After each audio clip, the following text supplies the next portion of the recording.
എന്താണ് unit bank? അപ്പം unit bank എന്ന് പറഞ്ഞാൽ ഒരു സിംഗിൾ ഓഫീസിലൂടെ മാത്രം ബാങ്കിങ്ങിന്റെ ബിസിനസ് പ്രൊവൈഡ് ചെയ്യുകയാണെങ്കിൽ അതിനെയാണ് നമ്മൾ എന്തെന്ന് പറയുന്നത്? യൂണിറ്റ് ബാങ്ക് അല്ലെങ്കിൽ യൂണിറ്റ് ബാങ്കിങ് എന്ന് പറയുന്നത്. നിങ്ങൾക്ക് ക്ലിയർ ആയോ? യൂണിറ്റ് ബാങ്ക് എന്ന് പറഞ്ഞു കഴിഞ്ഞാൽ ഒരു സിംഗിൾ ഓഫീസിലൂടെ മാത്രം ബാങ്കിങ് ബിസിനസ് പ്രൊവൈഡ് ചെയ്യുന്നു. And they have no branches. അവർക്ക് എന്തില്ല? ബ്രാഞ്ചസ് ഇല്ല. ബ്രാഞ്ചസ് ഇല്ലാത്തത് കൊണ്ടാണ് അതിനെ യൂണിറ്റ്, ഒന്നെന്നുള്ള അർത്ഥം വരുന്ന രീതിയിൽ നമ്മൾ അതിനെ യൂണിറ്റ് ബാങ്ക് എന്നുള്ളത് വിളിക്കുന്നത്. ഓക്കെ, അപ്പൊ യൂണിറ്റ് ബാങ്കിന്റെ പ്രത്യേകത എന്തൊക്കെയാണെന്ന് വെച്ചാൽ നമുക്കൊരു 3-4-5 പോയിന്റിലൂടെ അങ്ങ് പറയാം. ഒന്ന്, സിംഗിൾ ഓഫീസിലൂടെയാണ് അത് ബാങ്കിങ് ബിസിനസ് പ്രൊവൈഡ് ചെയ്യുന്നത്. 2, ദേ ഹാവ് നോ ബ്രാഞ്ചസ്. അവർക്ക് ബ്രാഞ്ചസ് ഇല്ല.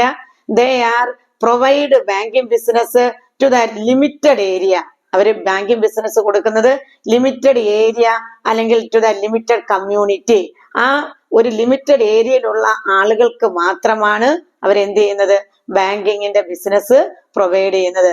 അപ്പൊ 3 നമ്മൾ പറഞ്ഞതിന്റെ പ്രത്യേകതയായിട്ട് അടുത്ത 4-മത്തെ ഒരു പ്രത്യേകത എന്ന് പറയുന്നത് these banks are called localised bank. ഈ ബാങ്കുകളെ നമ്മൾ എന്തെന്നാ വിളിക്കുന്നത്? Localised bank. കാരണം എന്താ? ഇതൊരു കുറച്ച് ഏരിയയിൽ മാത്രമുള്ള ആളുകൾക്കാണ് ഇത് എന്ത് കൊടുക്കുന്നത്?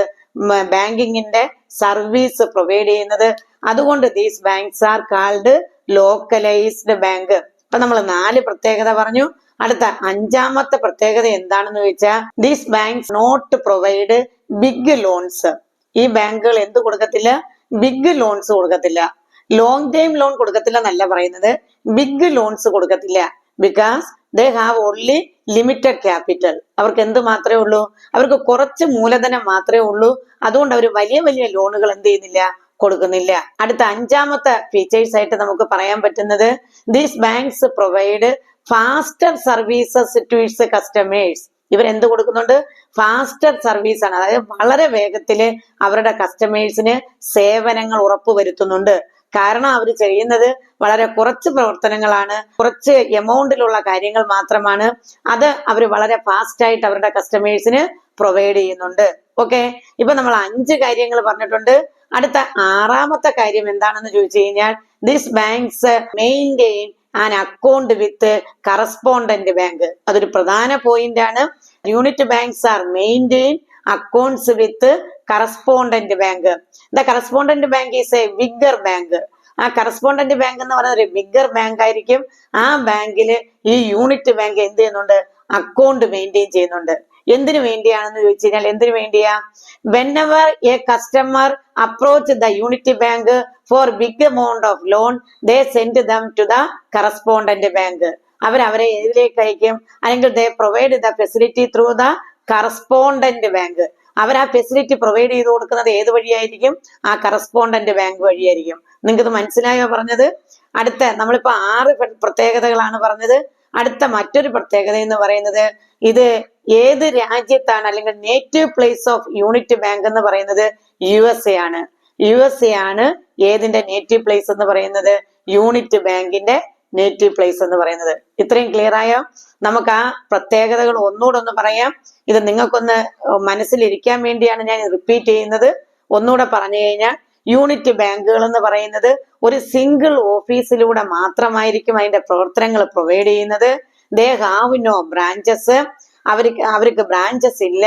അവർക്ക് ലിമിറ്റഡ് ഏരിയ ഓഫ് ഓപ്പറേഷൻ ആണുള്ളത്. അവർ വളരെ കുറച്ച് പ്രവർത്തനങ്ങൾ മാത്രമേ ചെയ്യത്തുള്ളൂ. അതുപോലെ തന്നെ they do not provide big loans. അവർ വലിയ ലോണുകൾ ഒന്നും കൊടുക്കത്തില്ല. And they maintain an account with correspondent bank. അവർ കറസ്പോണ്ടന്റ് ബാങ്കുമായിട്ട് എന്ത് ചെയ്യുന്നുണ്ട്? ഒരു അക്കൗണ്ട് മെയിൻറ്റെയിൻ ചെയ്യുന്നുണ്ട്.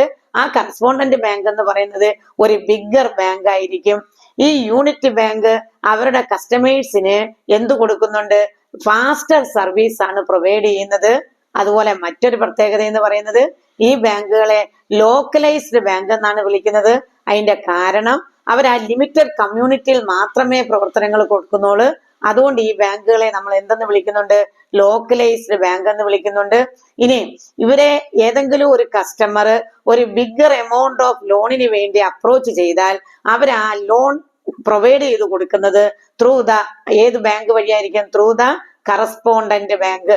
കറസ്പോണ്ടന്റ് ബാങ്ക് വഴിയായിരിക്കും അവർ എന്ത് ചെയ്യുന്നത്, ആ സേവനം ഉറപ്പാക്കുന്നത്. ഇനി ഈ ബാങ്കുകളുടെ നേറ്റീവ് പ്ലേസ് അല്ലെങ്കിൽ യൂണിറ്റ് ബാങ്കിന്റെ നേറ്റീവ് പ്ലേസ് ഏതാന്ന് ചോദിച്ചാൽ USA ആണ്. ഓക്കെ, അപ്പൊ ഈ യൂണിറ്റ് ബാങ്കിനെ പറ്റി ഇത്രയും പോയിന്റുകൾ നിങ്ങൾ അറിഞ്ഞിരുന്നാൽ മതി. യൂണിറ്റ് ബാങ്കിന്റെ കാര്യം ക്ലിയർ ആയോ?